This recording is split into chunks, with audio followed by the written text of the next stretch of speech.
Baik, selanjutnya kita akan masuk ke visualizing the black hats di bagian lab. Dengan objektif itu adalah research and analyze cybersecurity incidents. Kita mencari tahu dan analisis tentang kejadian kejadian cybersecurity, kesalahan yang terjadi. Di 2016, it was estimated that business lost $400 million annually to cyber criminals. Government, business, and individual users are increasingly targeted of cyber attacks, and cybersecurity incidents are becoming more common.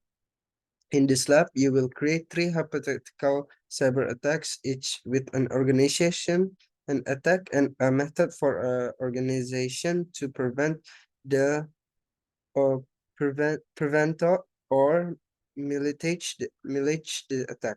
Dengan catatan, you can use web browser in virtual machine installed in the previous lab to research your security issues by using virtual machines. You may prevent malware from being installed on your computer. Nah, seperti di lab-lab yang sebelumnya, kita hanya perlu menggunakan hanya perlu menggunakan web browser dari virtual machine, VirtualBox, agar device kita aman dari malware atau virus-virus yang biasanya muncul dengan website-website yang dibuka. Jadi bisa lebih aman, dan background scenario-nya selebih hampir 400 miliar dolar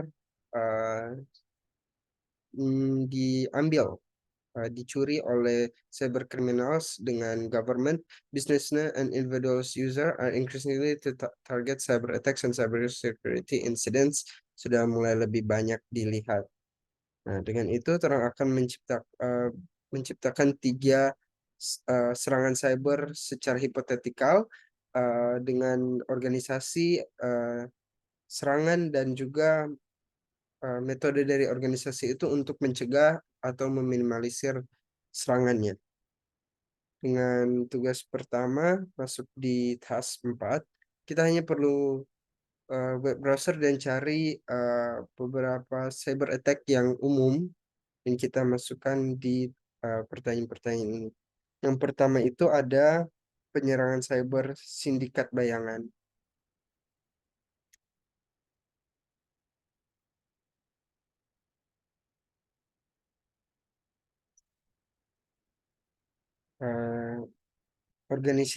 What organization atau grup, organisasi apa atau grup apa yang berasosiasi dengan attacker. Termasuk itu mereka adalah organisasi kejahatan cyber yang canggih, dikenal karena para peretas yang sangat terampil dan alat-alat yang canggih. Mereka beroperasi di bawah bayang-bayang menarget perusahaan-perusahaan besar. Apa motivasi dari attacker ini? Mereka menarget perusahaan-perusahaan besar dan lembaga pemerintah untuk keuntungan finansial dan tujuan spionase. Metode attack yang mereka gunakan itu menggunakan ransomware. Mereka menyusup ke jaringan organisasi, mengekskripsi data penting, dan menuntut tebusan besar untuk melepaskan inskripsi tersebut. Jadi kita hanya perlu masukkan ransomware. Motivasi adalah keuntungan finansial dan tujuan. Keuntungan finansial dan keuntungan spionase. Mereka berasosiasi dengan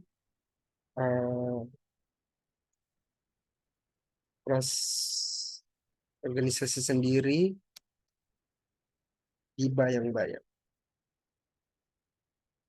Okay, lanjut. What was the target and vulnerability used against the business? Mereka memanfaatkan kerentanan dalam perangkat lunak yang sudah ketinggalan zaman atau menggunakan taktik rekayasa sosial untuk mendapatkan akses awal. Jadi kelemahannya itu ada di perangkat, yang sudah ketinggalan zaman dan juga menggunakan taktik rekayasa sosial. Jadi perangkat yang ketinggalan zaman dan taktik rekayasa sosial. Taktik rekayasa sosial. How could this attack be prevented or mitigated? Cara untuk mencegah adalah untuk harus menerapkan strategi keamanan cyber yang berlapis-lapis, termasuk secara rutin memperbaiki perangkat lunak dan sistem untuk memperbaiki kerentanan, melakukan pelatihan karyawan untuk mengenali upaya phishing, dan menerapkan solusi perlindungan endpoint yang kuat. Jadi pada dasarnya hal-hal yang mudah dilakukan oleh suatu perusahaan, mulai dari upgrade upgrade perangkat dan jaringan, perlindungan cyber security, perlindungan cyber yang berlapis-lapis, dan juga sosialisasi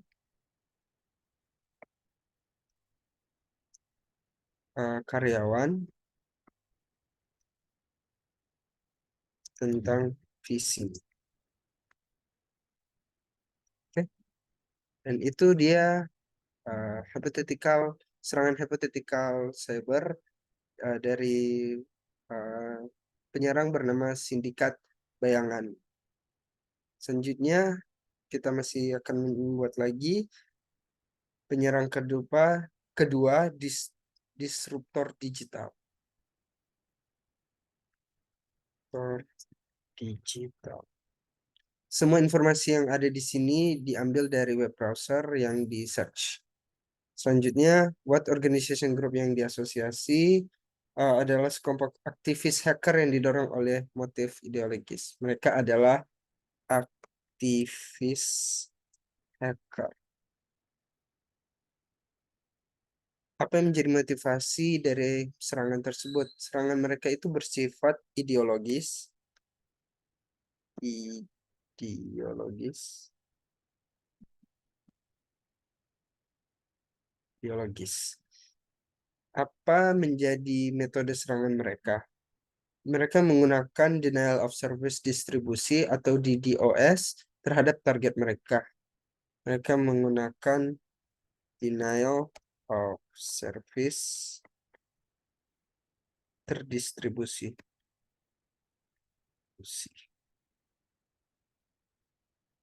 Selanjutnya, what the target and vulnerability use against this business? Dengan mereka membanjiri server organisasi dengan lalu lintas dan membebani mereka dan menyebabkan layanan menjadi tidak dapat diakses oleh pengguna yang sah. Jadi kerentanannya adalah membanjiri server, dan menyebabkan layanan menjadi tidak bisa diakses. Oke, selanjutnya, how could this attack be prevented or mitigated? Bagaimana cara serangan ini bisa dihindari atau dimitigasi? Penanggulangan. Organisasi perusahaan dapat mencegah atau menanggulangi serangan ini dengan menerapkan infrastruktur jaringan yang kuat, menerapkan infrastruktur jaringan yang kuat, dan memanfaatkan layanan mitigasi DOS dan menggunakan layanan mitigasi DDoS. DOS. Oke, kurang lebih seperti itu. Jadi serangan hipotetikal yang ketiga itu dengan serangan dari disruptor digital, dengan organisasi aktivis hacker, dengan motivasi ideologi saja, dengan metode serangan denial of service distribusi, distrib, terdistribusi, dan juga eh, target dan kerentanan dari bisnis atau organisasi adalah membanjiri server dan menyebabkan layanan layanan menjadi tidak bisa diakses. Dan juga bagaimana cara kita mencegah atau memitigasi adalah menerapkan infrastruktur jaringan yang kuat dan menggunakan layanan mitigasi atau DDoS. Layanan mitigasi DDoS. Selanjutnya kita ke tugas keenam, sama lagi eh, serangan hipotetikal dengan ancaman dari dalam. Ancaman dari dalam. Dengan organisasi atau associated with organisasi, ancaman dari dalam beroperasi dari dalam organisasi, beroperasi dari organisasi atau perusahaan sendiri. Dengan motivasi serangan, ini bisa menjadi karyawan yang tidak puas dan yang mencari balas dendam atau individu yang ditekan oleh uh, faktor eksternal.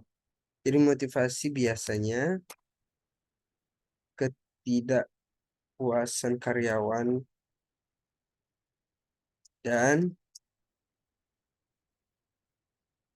atau maaf atau ditekan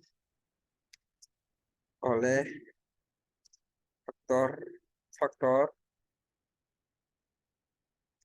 eksternal.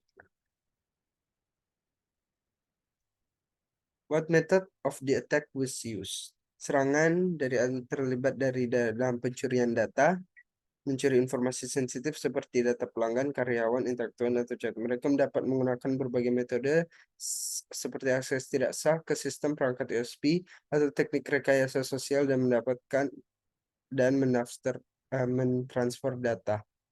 Rekayasa sosial, metode mereka adalah rekayasa sosial dan kalau bisa dibilang orang dalam.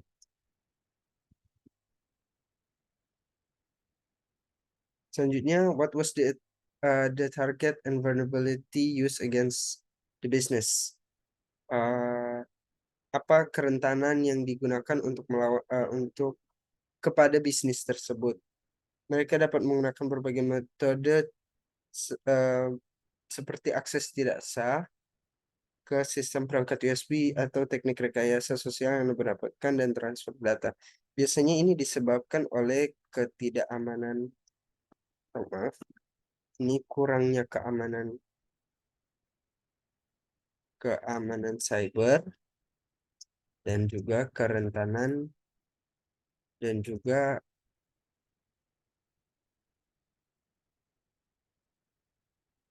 kurangnya pengetahuan cyber security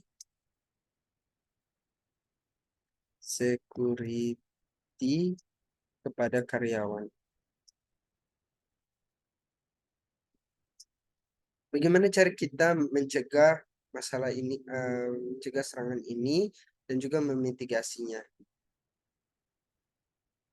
Pencegahan untuk mencegah atau menanggulangi ancaman dari dalam, organisasi harus menerapkan kontrol akses yang ketat, menerapkan kontrol akses yang ketat,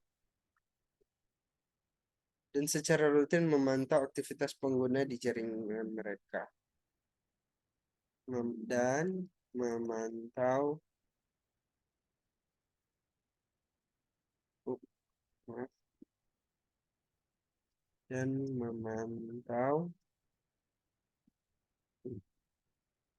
memantau aktivitas jaringan mereka.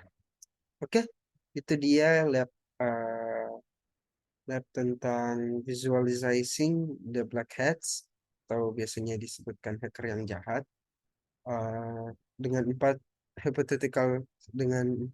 senario yang hipotetikal saat terjadi serangan, mulai dari sindikat bayangan, ada juga distributor digital dengan motivasi ideologis mereka, dan juga serangan dari dalam yang biasanya disebabkan oleh ketidakpuasan karyawan atau ditekankan oleh faktor eksternal.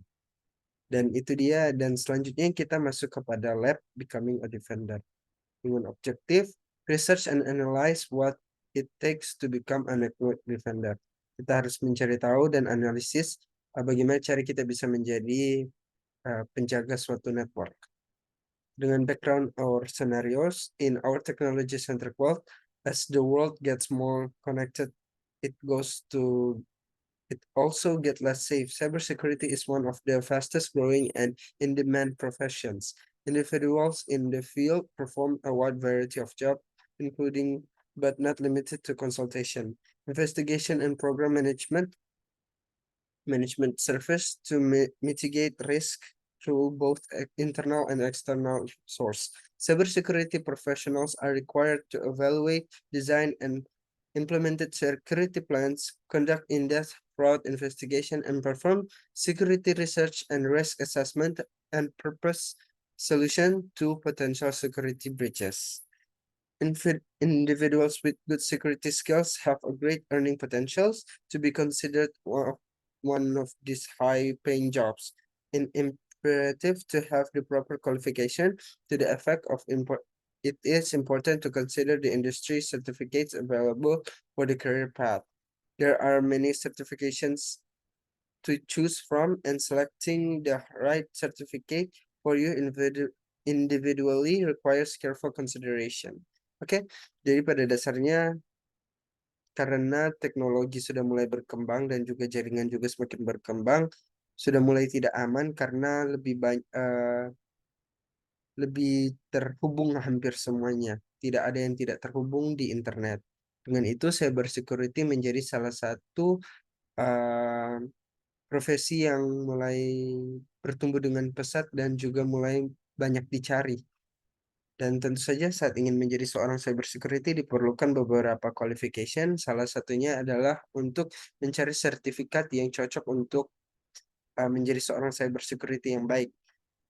Kita harus mencari sertifikat yang tepat untuk secara individual untuk mendapatkan konsiderasi yang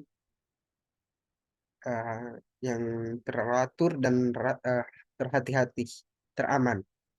Oke, dengan ini kita akan mencari beberapa sertifikat menggunakan sama web browser juga yang dari yang dari Oracle VM VirtualBox, karena seperti lab-lab sebelumnya kita akan mencegah malware untuk terinstall di komputer kita. Oke, mulai dari step 7, conduct and search of certification. Jadi pada dasarnya, using your favorite search engines, conduct search of the most popular certifications are in terms of what people call not necessary with employers' demand. Salah satunya ada lack of ada Cisco Certified Network Associate atau CCNA. Ada juga CompTI Security.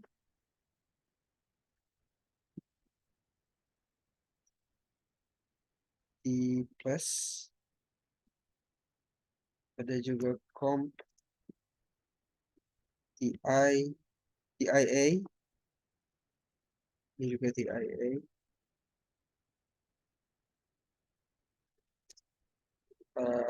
A plus, ada TIA,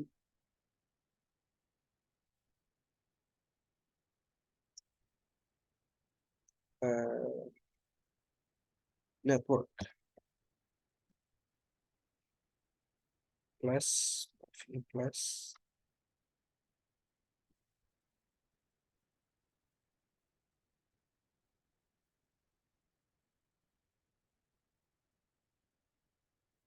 Dan juga terakhir adalah OCP,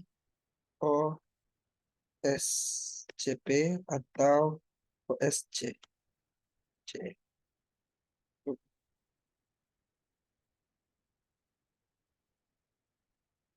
Atau OSC. Oke. Dengan dari ini kita perlu dan selanjutnya pick a three certifications from the list above and provide more details below about the certification requirements, knowledge gain in vendor specific or neutral numbers of the exam gain certification exam requirements topic covered. Oke, mulai dari CCNA, dia membuat para pengambil dari sertifikat ini bisa menginstal, mengkonfigurasi, dan mengoperasikan, dan juga mencari tahu masalah dari medium size, routed, and switched network. Kalau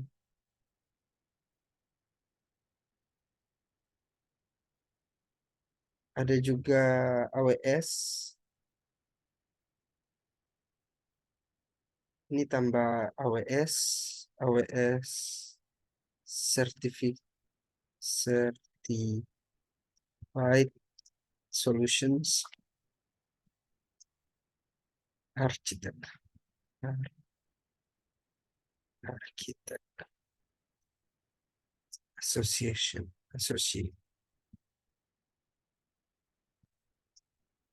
Ada juga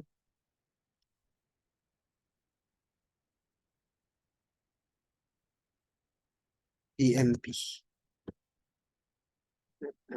Ada juga PMP. Jadi kita akan ambil CNA, AWS Certificate Solution, AWS Certificate Solution Architect, Associate, dan juga PMP. Mulai dari CNA, validates the ability to install, configure, operate, and troubleshoot medium-sized routed and switches network. Dasarnya adalah bisa memvalidasi kemampuan untuk bisa menginstal, mengkonfigurasi, mengoperasikan, dan juga mencari tahu masalah uh, dari suatu network dengan routed and switches. PMP is a globally recognized certification for project managers. It demonstrates knowledge and skills in project management process. Dan terakhir, AWS Certified Solution Architect and Associate. This certification validates skills in design distributed system on the AWS platform. Kita masuk di step 8. How many job listings? Indeed.com is one of the largest job site website worldwide. Using your browser of choice, access Indeed.com and search for cybersecurity jobs available within the last 2 weeks. Jadi kalau kita membuka Indeed.com merupakan salah satu largest job site, tempat pencarian kerja yang paling besar secara mendunia. Dengan browser pilihan, kita akan mengakses Indeed untuk mencari tahu tentang pekerjaan cybersecurity yang tersedia di 2 minggu belakangan. Yang pertama, how many job listings were posted in the 2 weeks? Kalau mau lihat di websitenya, dia hampir 32 jobs offer. Ada 32 job offer dalam 2 minggu. What is the range of the salary range for the top 10 listings? Yang kalau kita melihat researchnya, dia hampir sampai 7 juta paling rendah sampai 20 juta paling tinggi. What are the most common qualification required by employees? Biasanya yang saat kita research di Indeed.com, yang mereka cari adalah paling sering dikenal adalah pengalaman dasar tentang IT, pengalaman dasar tentang IT, pengetahuan tentang cyber security. Security.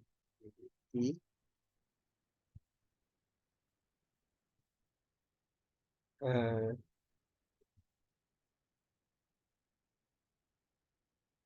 dan juga expert dalam cyber security.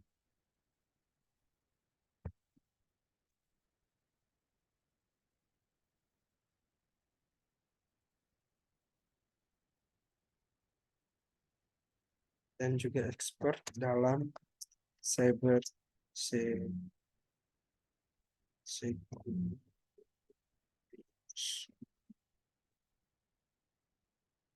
But the industry certifications are required by these employees. Karena ini berdasarkan dari Indonesia, biasanya digunakan OCP atau OCE, OSCE. Do any certification match one on the listed in step R? Iya, yes. Oh iya, sama saja. Karena ada di bagian sini. OCP dan OSCE. Dan terakhir, investigate online research that allow legally test your hacking skills. Those tools allow to novice with limited cybersecurity experience to sharpen their penetration testing skills, such as Google Wire, web application exploits, and dance. Jadi ada juga satu website yang kita gunakan untuk melatih cybersecurity kita, pengetahuan tentang cybersecurity, bagaimana cara juga kita melakukan penetrasi testing skill, untuk menajamkan penetrasi testing skill. Dan itu dia tugas pertama. Terima kasih dan sampai jumpa kembali.